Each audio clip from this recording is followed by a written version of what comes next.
सबको जय श्री राम जी की। लीला पुरुषोत्तम भगवान श्री कृष्ण नाम ग्रंथ से 31वां अध्याय का पारायण करते हैं। ओम श्री गणेशाय नमः। हर हर महादेव। जय माता दी। जय श्री राम। जय श्री राधे श्याम। गोपी गीत। एक गोपी बोली, हे कृष्ण, जब से आपने इस ब्रजभूमि में जन्म लिया तब से प्रत्येक वस्तु धन्य लगती है। वृंदावन की भूमि धन्य हो गई है और ऐसा प्रतीत होता है मानो यहाँ स्वयं लक्ष्मी जी निवास कर रहे हो।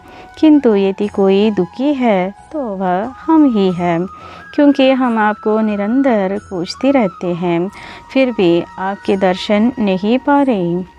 हमारा जीवन आप पर ही आश्रित है, अतः हमारी प्रार्थना है कि आप पुनः हमारे पास आ जाए। एक अन्य गोपी बोले, हे प्रिय कृष्ण, आप उस कमल फूल के भी प्राण है जो शरद ऋतु की स्वच्छ वर्षा के कारण पारदर्शी बने सरोवर के जल में उगते हैं। यद्यपि कमल फूल देखने में इतनी सुंदर है, किंतु आपके देखे बिना वे मुरझा जाते हैं। इसी प्रकार आपके बिना हम भी मरणासन्न हैं। वस्तुतः हम आपकी पत्नियां नहीं हैं, किंतु आपकी दासियां हैं। आप हम पर एक क्षताम भी नहीं करते हैं, फिर भी हम आपकी चितवन मात्र के प्रति आकृष्ट है। अब यदि हम आपकी चितवन पाए बिना मर जाते हैं तो आप ही हमारी मृत्यु के लिए उत्तरदायी होंगे। स्त्रियों का वध महान पाप है, और यदि आप हमें देखने नहीं आते और हम मर जाते हैं तो आपको इस पाप का फल भोगना पड़ेगा। अतः कृपा करके हमें देखने आ जाइए। आप ये न सोचें कि केवल अस्त्र शस्त्र से ही कोई मारा जा सकता है।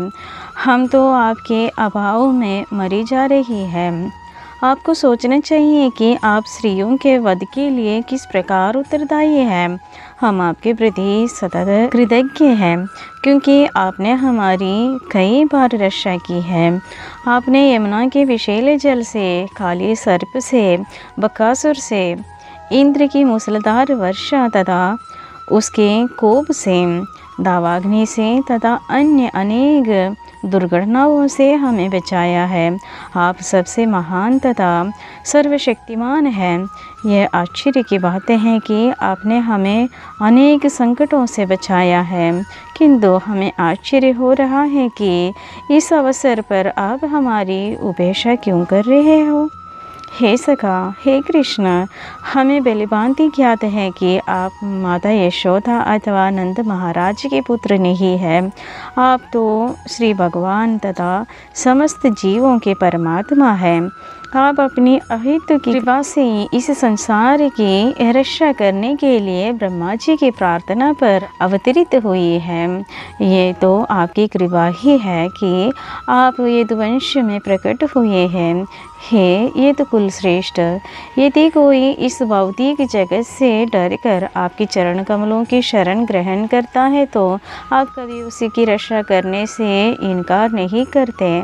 आपकी चाल रमणीक है तथा आप स्वतंत्र हैं।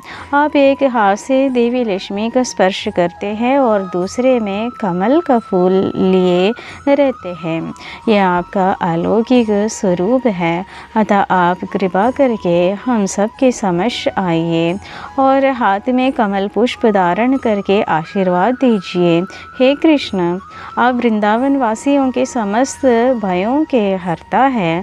आप परम शक्तिमान वीर है, और हम जानते हैं कि आप अपनी सुंदर मुस्कान से ही अपने भक्तों के वृथा गर्व को तथा हम जैसे स्त्रियों के गर्व को भी खंडित कर सकते हैं। हम मात्र आपकी दासियां हैं। अतः कृपा करके अपना कमल सरी का सुंदर मुकुटा दिखाकर हमें अंगीकार कीजिए। हे कृष्ण, वास्तव में हम सब आपके चरण कमलों का स्पर्श पाकर अत्यंत कामुक हो उठे हैं। आपके चरण कमल उन भक्तों के सभी पापों को ध्वंस कर देते हैं जो आपकी शरण में आए हैं। आप इतनी दयालु है कि साधारण पशु तक आपके चरण कमलों की शरण ग्रहण करते हैं। आपके चरण कमल कमल लक्ष्मी जी के भी निवास स्थान है, फिर भी आपने उसे काली नाग के फनों पर नृत्य किया। अब हम प्रार्थना करते हैं कि आप हमारे वक्षस्थलों पर अपनी चरण कमल रखें, जिससे आपका स्पर्श पाने की हमारी काम इच्छा शांत हो। हे प्रभु, आपके कमल जैसे नेत्र कितनी सुंदर तथा आकर्षक है। आपके मीठे वचन इतनी मोहक हैं कि बड़े से बड़े विद्वान भी आकर्षित होकर आप पर प्रसन्न हो जाते हैं। हम भी आपकी वाणी तथा आपके मुख एवं नेत्रों की सुंदरता से आकृष्ट हैं। अतः आप हमें अपने अमृत सदृश चुंबन से संतुष्ट कीजिए। आपके द्वारा बोले गए शब्द अथवा आपके कार्यकलापों का वर्णन करने वाले शब्द अमृत से युक्त है, और आपके शब्दों के श्रवण मात्र से ही मनुष्य इस संसार की प्रज्वलित अग्नि से बच सकते हैं।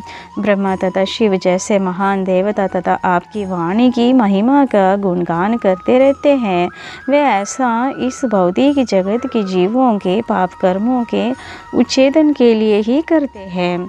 आपके दिव्य शब्दों के श्रवण मात्र से ही मनुष्य पुण्य कर्म करने के स्तर तक उठ जाते हैं। वैष्णवों के लिए तो आपके शब्द दिव्य आनंद देने वाला है, और जो साधु पुरुष आपके दिव्य संदेश को सारे संसार में वितरित करने में लगे हैं, वे उत्तम कोटि के दानी व्यक्ति है। इसकी पुष्टि रूप गोस्वामी द्वारा होती है, जब उन्होंने भगवान चैतन्य को अत्यंत दानी अवतार बताया, क्योंकि वे सारे संसार में कृष्ण के शब्दों तथा कृष्ण के प्रेम का निःशुल्क वितरण करते रहते थे। गोपियाँ कहती रहती हैं कि हे कृष्ण, आप बड़े चतुर हैं।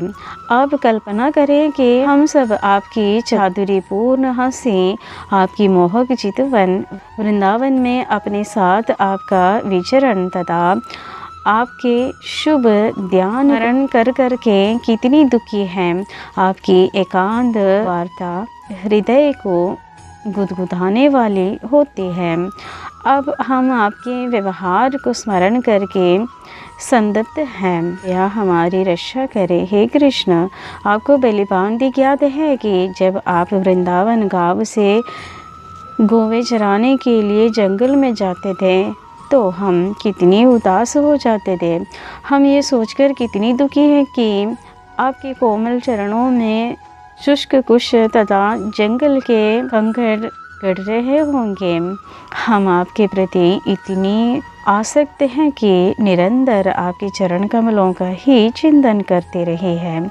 हे कृष्ण, जब आप पशुओं सहित चरागाह से लौटते हैं तो हम आपके मुखमंडल को घुंघराले बालों से ढका तथा गोरज से सना देखते हैं। हम आपके मंद मुस्कान युक्त चेहरे को देखते हैं तो आपके समागम से आनंद प्राप्त करने के हमारी इच्छा बढ़ जाती है। हे कृष्ण, आप परम प्रेमी हैं। आप शरणागतों को सदा आश्रय देने वाले हैं। आप सबों की इच्छा पूर्ति करने वाले हैं। आपके चरण कमलों की पूजा ब्रह्मांड के सृष्टा ब्रह्मा जी भी करते हैं। जो भी आपके चरण कमलों की पूजा करते हैं उसे आप वरदान देते हैं। अतः आप हम पर भी प्रसन्न हो और हमारे वक्षस्थलों पर अपने चरण रखकर इस दुख से हमें उबारे। हे कृष्ण, हम उस चुंबन की याचना कर रही है जो आप अपनी बांसुरी को भी प्रदान करते हैं। आपकी बांसुरी की ध्वनि सारे संसार को और हमारे हृदय को भी मोह लेते हैं। अतः आप कृपा करके लौट आइए और अपने अमृत मुख से हमारा चुंबन ले। इस प्रकार लीला पुरुषोत्तम भगवान श्री कृष्ण के अंतर्गत गोपी गीत नाम का 31वें अध्याय का भक्ति वेदांत तात्पर्य पूर्ण हुआ। अगर ये अध्याय पसंद आ गया तो लाइक और शेयर कर लीजिएगा।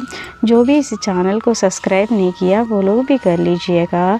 सबको जय श्री राम जी की हर हर महादेव।